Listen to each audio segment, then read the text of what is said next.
Now we turn to the business part of the session. Our first panel today is going to be on aviation security. And we're going to get the chance to hear firsthand what are the issues that businesses are working on as business and working with government to find that right balance between having a secure transportation system but having one which is also usable from the businesses and for the consumers of those businesses. So I'll ask our first panel to join us on stage, and that's Gregory O'Brien, who's the Business Development Director for L3 Communications, Michael Sundheim, who's the CEO of NATA or NATA Compliant Services, and Jeff Chin, who's the lead for Security and Government Solutions, Information Management Services, Asia Pacific for Rockwell Collins ARINC. And so we want to keep this as informal and as informative as possible. So we're going to have each of the three speakers talk for about 5 to 8 minutes, and then we'll have a dialogue amongst them, and then also invite questions from the audience if we have time. So our first speaker, and Gregory, if you could do a short introduction on your company as well and where it fits into the system, that would be great. Thank you, Michael. Well, it's a pleasure to be here today, and I want to thank the administrator from the FAA, the Embassy, and Department of Commerce for inviting us here to speak. I'm with L3 Communications, Security and Detection Systems.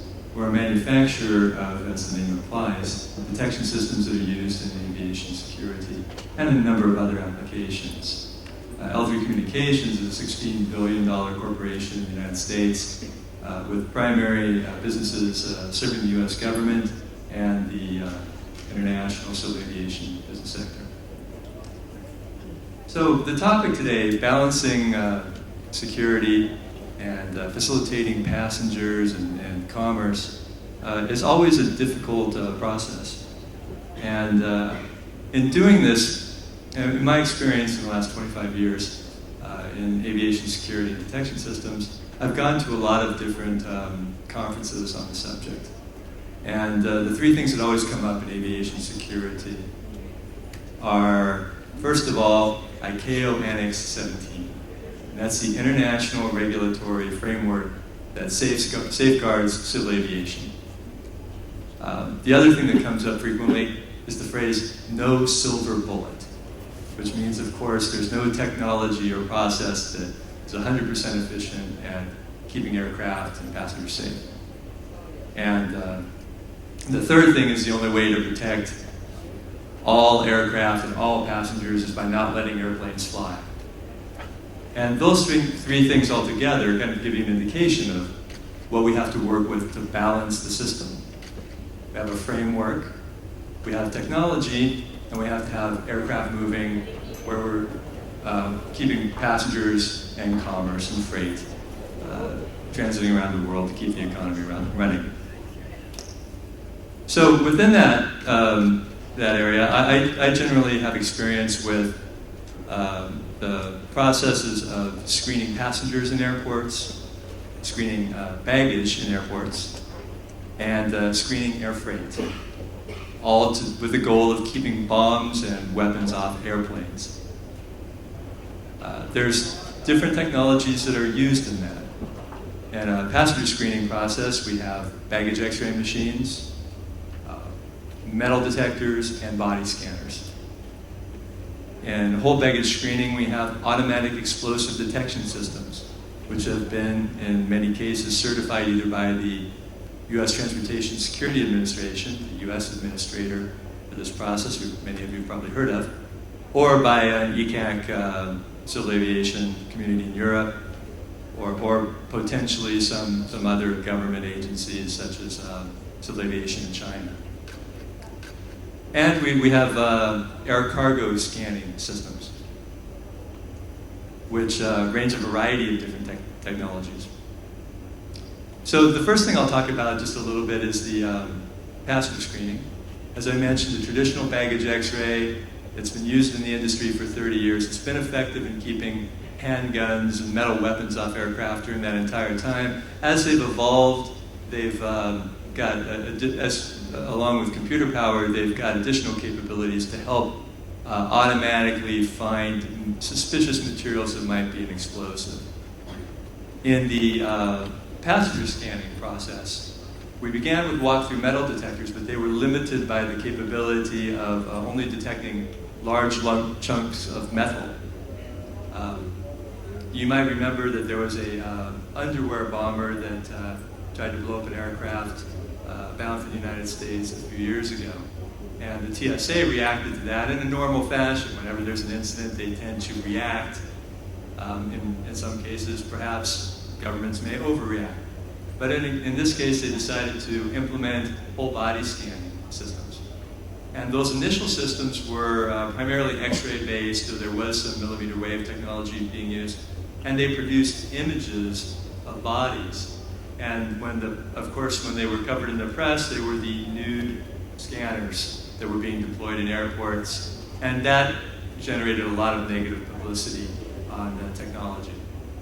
Well, as time went on, the negative publicity, the public reaction, also became a regulatory reaction.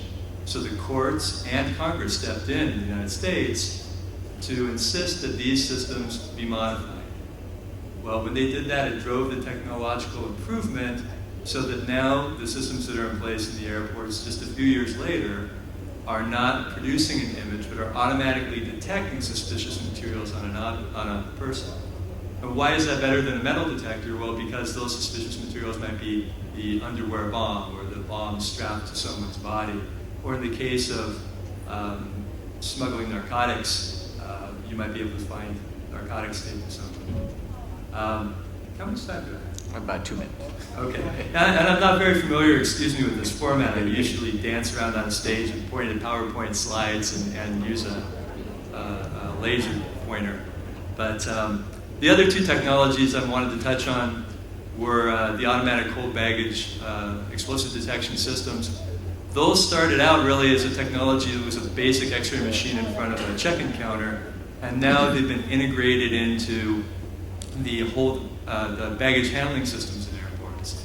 They went from $50,000 systems to certified explosive detection systems that cost $1 million a piece and have a substantial cost and integration beyond that. But what the benefit is to the passenger is that we no longer have to have them load their bag in front of a check-in counter onto an X-ray machine and then carry it on somewhere else. All of that processing for explosive detection is done seamlessly behind the scenes and doesn't impact your experience at all. Now, the final topic was the 100% scanning for air cargo. Congress passed a law following the report, the 9/11 report, saying that this was a hole in aviation security. And within that congressional law, they had to scan 100% of air cargo domestically and internationally coming into the United States. Well, that becomes a big problem, not necessarily domestically, because you can apply different technologies and techniques, beginning with certified cargo handlers and known shipper rules using trace detection technology or, again, baggage X-ray machines.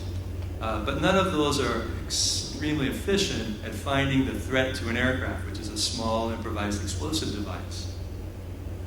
Internationally, it becomes even more problematic because the TSA is the regulatory body for security in the U.S. abroad.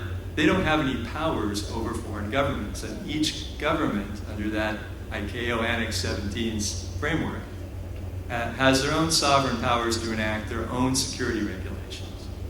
And the TSA is very limited to say that, okay, carriers, you have to follow our rules, but the government's not necessarily so. So they have to walk a delicate tightrope, really, to balance all of the needs of the U.S. carriers, other carriers that fly into the United States, and work with the local governments in order to make sure that that freight gets on aircraft. So I'm going to wrap up now, just that hopefully we'll be able to talk about this a little bit more, and I hope that I gave you a little bit of information that's going to benefit you in your work today. And this is a great jumping off point for Michael, because he's going to talk about both risk-based security systems, but also the challenges with international harmonization, which you just touched upon, Gregory. Thank you. I'm Michael Sundheim. I run a business unit that is a subsidiary of the National Air Transportation Association, and we're to combine the services. Originally, how we were formed is 9/11 happened, and we were all called into Washington, and we couldn't really get there. There was nothing flying, and we definitely were not taking our own airplane then. So we had to figure out how do we get air charter back into the air, because the air charter was brought up first. And part of the requirements were the vetting requirements, and that's where all focused came. So we are a public-private partnership with the Transportation Security Administration. And every air charter pilot operating an airplane greater than 12,500 pounds, a private charter, which is 46,000 kilos or 64 passengers or greater, we do all the vetting, we do the fingerprinting, we submit the transmission. The TSA authorizes them to provide identity credentials. As this progressed over the years, we've done it for 12 years now. In 2005, the need for Elliott Flight Student Program became a problem.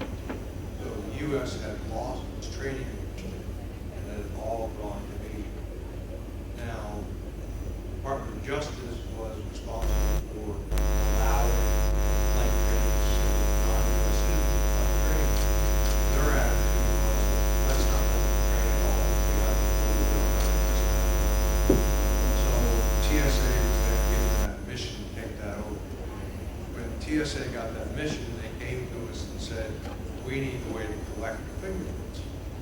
And it was global. So we had people running from China, and people running from London, and people running from Australia to the United States to get their fingerprints taken. Highly inefficient.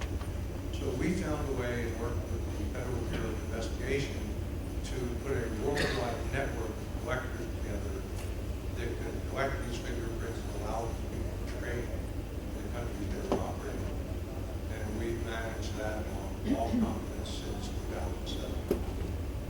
Also assisted in DCA access in Washington, D.C., bringing airport, clearing, and vetting personnel. So what we've seen happen as we move along is there's been more of a risk-based security view. And last year this became very problem. So now, if we know who the individual is, when we understand that individual, how can we speed aviation process? And furthermore, how can we harmonize with other countries to get that harmonization going? We now have global entry. Global entry allows you to come back in the U.S., put your passport down, put your fingerprint down, mark out a ticket, come around, you're in. Fast track in Hong Kong. Hong Kong not only takes Hong Kong citizens, but also allows frequent travel. Global entry's natural progression was now global entry is harmonized with Canada. We have the ability to go into Canada and come out of Canada, the ability to go into Australia and come out of Australia. But more important than just the ability to have access to the country. So more important than just having access to the country is the ability to first have access and then have the ability to move within the country through the speed check lanes. So as aviation increases in population coming through, we can manage throughput with risk-based security. And this has really been effective in the U.S., as Michael knows, with what's going on in the airports now. Pre-check has become a process where we're not having to go to extreme measures to analyze and check every person. If we know who you are, we know you're good, we're watching who you are, reasonable privacy rights, you don't have to go through massive screening. Don't pull your computer out. Don't pull your liquids out. Don't take your shoes off. Come through the gate and make sure you are, and you're off on your job. Where we've seen this most recently make a dynamic shift, and I'll step back to global entry for a minute. But first, we had problems with the repair station security. And nobody could figure out how do we deploy repair station security, which originally was called foreign repair station security. And it really needed to be of all repair stations. And TSA, through this risk-based security initiative, where most of their efforts came in, released this rule 3 weeks ago. It will implement at the end of this month. And it is not invasive on any repair station that's repairing foreign or U.S. airplanes. So you have one security coordinator. You don't have to have an acknowledged plan. We don't need to vet all your people. We just need to have the ability to come in and see what's going on with that airplane. So I think that going back to the risk-based security and global entry, what we're going to have in the future is a known entity, and that known person entity will be acknowledged by other countries. The hardest part that we've had is the privacy rights and the privacy and individual rights of each citizen of each independent country. They have a different view of it. Germany, there's absolute privacy. U.S., we give up some of our rights. So as ICAO works through this, as IATA works through this, as TSA, and TSA's Office of Global Strategies, very engaged around the world in trying to solve that. There's two sides. One is the side where we're checking everything coming in, and the other side is where do we go from here now, and how do we get the passenger traffic and the cargo screening through. So that's what I wanted to discuss today. Our whole focus today is risk-based security, and how do we reduce that? And the analogy that I would give is, it took us 10 years to get to risk-based security. Well, it took us probably 10 years to get to a tablet computer. And now we have new tablets in 2 years that are even smaller, faster, and lighter, and performing. I think you're going to see the same compression of time as risk-based security is applied. And thank you very much for your time.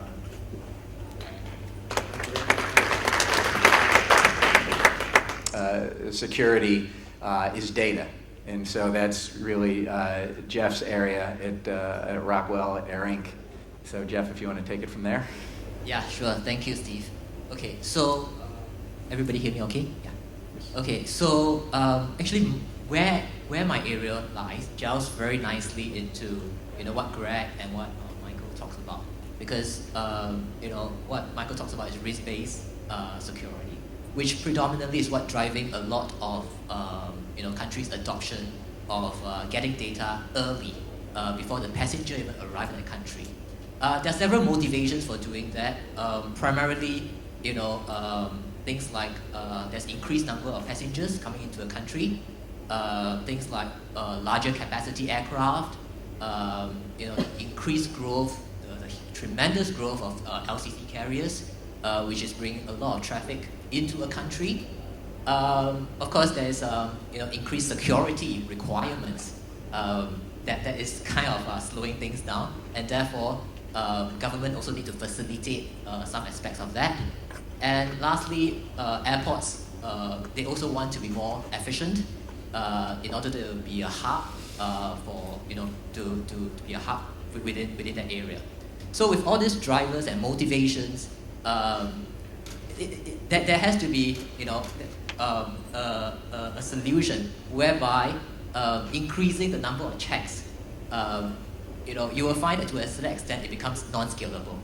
Okay, so what is then the answer would be to be able to get data about the passenger early, even before they arrive at the country, and from there try to facilitate those that you deem as low risk, okay, into a much easier process where there is less requirements for screening, etc. All right, so that is fundamentally what I do at Rockwell Collins. Okay, coming back, Rockwell Collins ARINC is an 84-year-old company. We are a company that has business in airports, providing airport solutions, doing airlines, data communications, be it from air to ground, ground to ground, ground to government, etc. Of course, I think if you visit our booth, you'll see like ARINC Direct, which is dealing with more private charters, type of electronic communications, provisions of data services, etc. All right. So from what I'm doing is really interacting with governments within the region, and you are seeing that in the last few years there is actually a increasing urgency or even a need by the governments to get such data early. So you're seeing like right now, if you scan across, as from IATA, the last they did survey, at least there's about 50 to 70 countries that is either actively getting the data or in the very near future requiring airlines to submit the data. Okay, so just to give you a little bit of background in terms of what kind of data about you as a passenger that's being facilitated or being sent across to the government. There's primarily 3 streams of data, right? Okay, the earliest stream is when you first make your bookings, which is what we consider as PNR data or passenger name record data. And in that could be made like 1 year ahead of time. Of course, that data, with every data, there's also consideration of data quality, how accurate is the data for the government to act upon, as well as data timeliness. At what point in time do you get the data? Okay, because if you talk about getting data up front and getting your backend system to be able to analyze and process the data, there may be some analysis where you need to check your vetting list, etc. So those are the things that government are looking at. 3 streams of data: PNR, which contains a lot of data. PNR data are things like your passenger information, your full journey information, which can be shared across different airlines. So for example, if you do a long haul, there may be multiple airlines that you will be taking. There will be code share arrangements. In terms of submission of data, it may not be even the airlines that's submitting the data. It could be a ground handler that's submitting the data. So PNR kind of ties them all up together. Within PNR, there's also forms of payments, okay, which may include your credit card information, etc. It will also have things like special service requests, SSR data, which contains your meal preferences, your seat preferences, any special wheelchair requirements, etc. Okay, and so all this data, like what Michael was saying, are sensitive data, right? And there's this EU privacy and human rights policy that before you can even get this data, governments do have to sign bilaterals. Okay, bilateral agreements in terms of what is to what extent is the data permitted to be used, what is the storage requirements of the data, how long can you keep it, who can view it. Okay, such kind of requirements will be imposed. Okay, before such data can be sent across. But fundamentally, if as a most basic start, all right, would be what we call the API data, the Advanced Passenger Information Data. This data actually comes about before the flight, like 48 hours to 36 hours. When the PNR actually sends the information across from the reservation systems of the airline to the departure control system of the airlines, and for operative purposes like check-ins, can be check-in of your car, of your baggage, check-in of yourself, and there's also things like web check-in, physical airport checks-in, self-service kiosk checks-ins. So all these various different types of modalities of check-ins, okay, will basically help to populate this API data. Which can be automatically populated either because of scanning on your MRZ, on your passport information, which is preferred by most governments because that tends to have high data quality versus manually key in. Okay, so API data as a policy is airlines do capture that information, and government if they need the data because of certain legal obligations, they do have the right to be able to get the data from the airlines. So that forms the most basic portion of the data, and that data basically includes your flight information and the information on your passport. And based on that information, okay, hopefully where it is going is that this data reaches the government before you reach the destination, and from there they can make a risk analysis about you, okay, to facilitate from the point where you disembark from the aircraft to the point where you get out from immigration, a much faster process. IATA has this time which is looking at somewhere no more than 20 minutes, okay, from the moment you exit the aircraft to the moment you get into the curb, for example. Okay, and that kind of is where airport is also driving at as a KPI, in order to hit. All right, so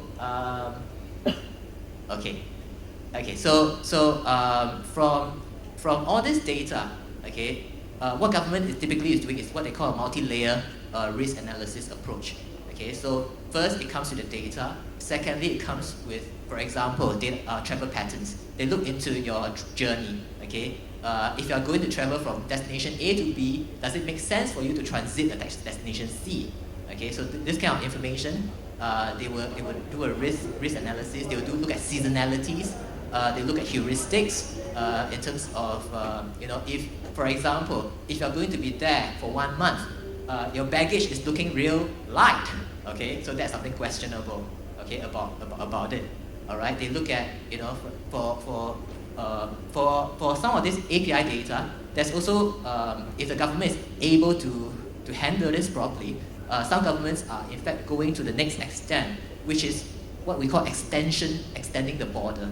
And that, what I mean is they implement what we call an interactive API, which is at the point where the passenger checks in, okay, the system actually sends a request, airline systems actually send a request to the border control agency, whichever country that you're bound for, which has a requirement for interactive API, for them to issue a yes or a no for the passenger before he can even issue the boarding pass.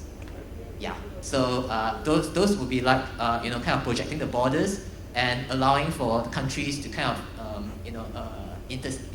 to interdict any suspicious activity or to be, to flag to the passenger for secondary if needed. All right, so I'll kind of stop here.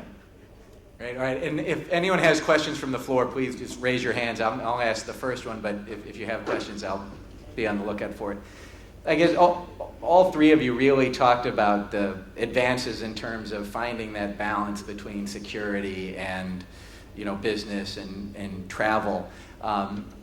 Maybe in each of your areas, what are going to be the biggest obstacles that are going to have to be overcome in order to reach that goal of the distance we've come in 10 years in terms of that balance, that we're going to be able to make the next step in 2 years to make that much of an advancement?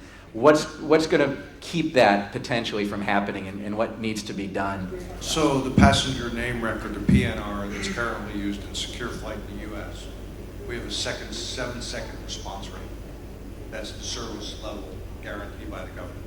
So when somebody wants to board an airplane, somebody wants to pass, it's that fast.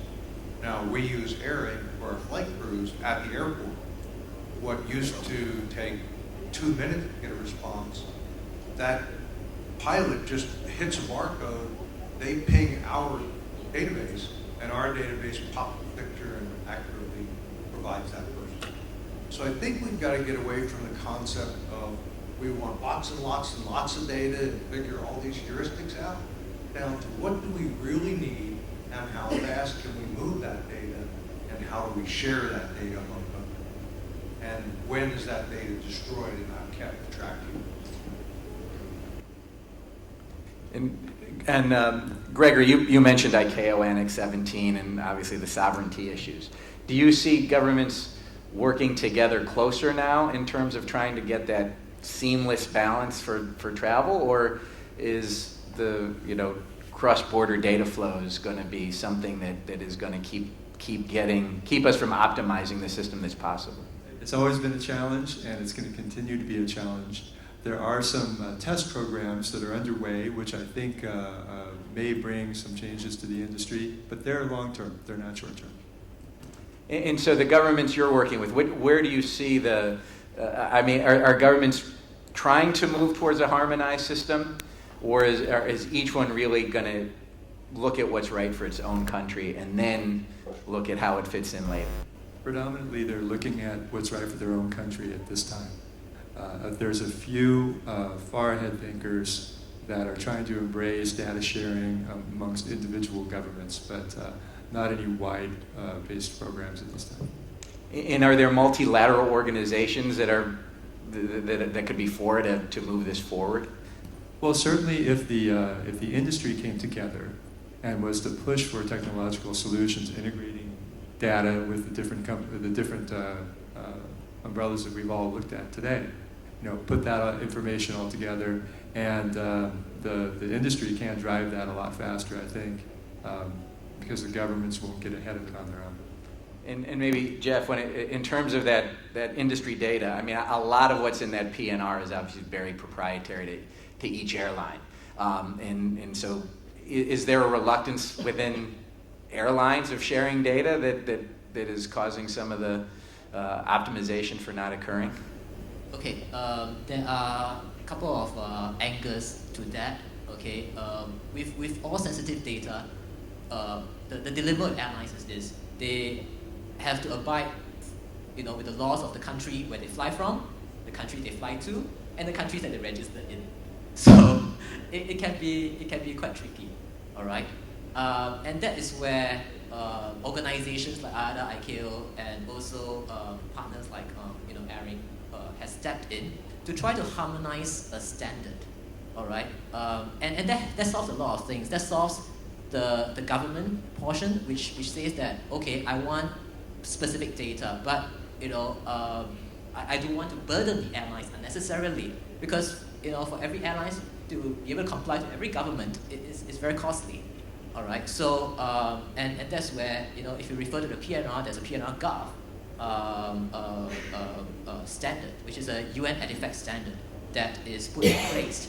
That is currently being adopted by a few countries: Australia, Korea, okay, and I think US as well. Okay, so with these standards being formed, actually encourages adoption.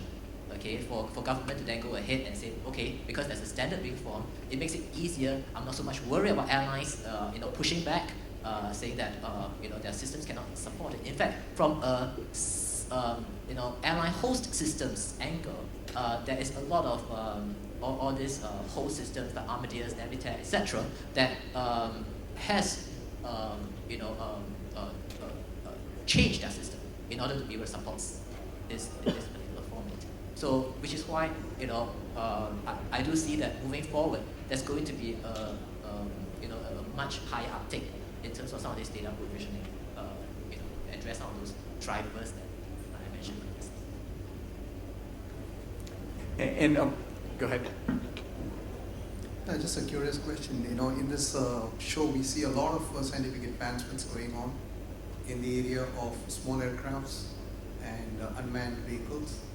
So what is the security system evolving in the landscape in order to ensure the flexibility that is needed to encourage these systems to become beneficial to the humankind, yet at the same time ensure there is security abound? Because we can do all sorts of checks on the land. If something else is going to come and hit in the air, how do we do that? Sure.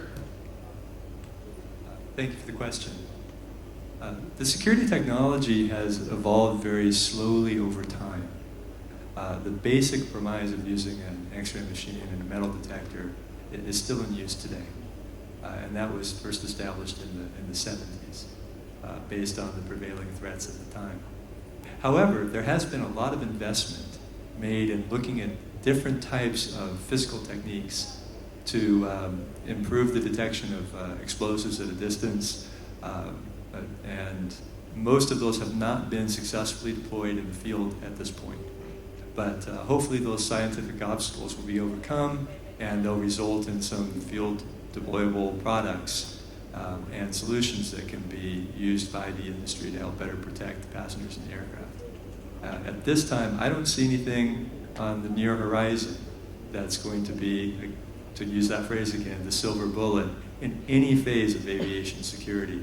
And that starts from the perimeter, within the airport, the cargo, the passenger screening process, the baggage screening process. I don't foresee any major changes in those areas over the next several years. If I understand the question right, is how do we control the airspace and what's happening with the drones or UAVs that are coming at us? And I think, number one, every flight is tagged. We completely have control. We know what's in the air. We know what's going to be launched and how it's going to be launched. We know what its capabilities are. The question is going to be, as we work through the UAVs, what happens with the operators and how are we notified within our system that that operation is going on? And I think even Mr. Huerta will explain that's a complex issue right now. The test centers in Nevada and some of the others will answer it.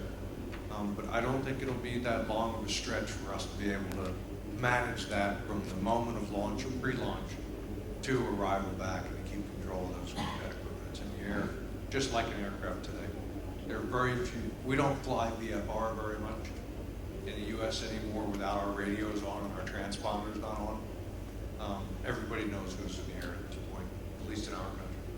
All right, I think we probably have time. We have time for one more question. If not, I'll have one. I'll lead off with Michael and then have see if Jeff and Gregory want to have any closing thoughts. You know, one of the things living here in Asia, you know, we really do want to get that, you know, fast track through airports and see it harmonized. So being a resident in Singapore, you know, I get in and out of Singapore just on my passport going through a machine, don't have to see anybody.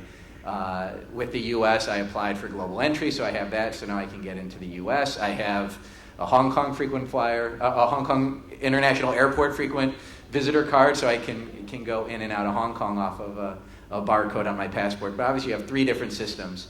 How is it that those systems are going to start to talk to one another? And are we going to get to a place where it gets beyond those 3 and more countries will be able to join? And then I know that kind of question is for Michael, and then Gregory and Jeff, do you have any closing thoughts in terms of where we take it from here in your areas?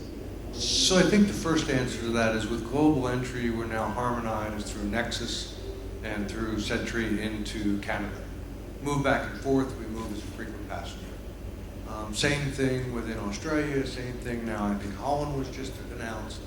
You talked earlier about the APAC card, which allowed among 21 countries. I think it's just going to be demanded, and the countries are going to all come. Groups are going to drive this. ACI, Airports Council International, is very heavily engaged in this. ICAO is engaged in this. IATA is engaged in this. AEA. They, number one, have to develop standards and then figure out whether we need to transfer data or not, because the PII, or the personal data, is a concern. But I don't see how you can viably continue economically to have your country's growth without rapid access to businessmen that are traveling places. Okay. You know, so far we have very close interactions between the between the commercials, airlines, and governments. You know, but between governments and governments interactions and the ability to access each other's systems to a certain degree. Okay, like for example, the notion of like a regional movement alert system, okay, is based upon that I do not compromise my privacy, my sovereignty, by just responding a yes or a no. I don't give you much data, but you can come back to me with a yes or a no. I mean, you can ask me about it. So one usage of this may be in lost documents, right? There's 20 million lost documents out there circulating in the world. All right. So with that amount of lost documentation, you will want to know that is this a document that is lost? For example, if you are stranded without wallet in a particular country, one of the best ways to raise money is to sell your passport. I mean, that's what some people do, right? And different passports got different value, in fact. All right. So I mean and where do those passports go to, right? The owner will report it as a lost passport, and the guy will just use it, in some other users. And without actually, if you go into a country where you are a foreigner and you do not know, because you have no database to check against that. So potentially that could be one area where government to government interactions can be fostered, okay, such that security facilitation, all this could be achieved. Yeah, so that's one area that All right. Gregory, any closing comments? Well, with respect to that question, I also agree that facilitating the entry of passengers into a country is a very important process, and that the market will drive that, as Michael had pointed out. It's improving all the time, and I'm looking forward to that because it's going to save me time and allow me to work hard. All right. Well, with that, we'll give our panelists a round of applause.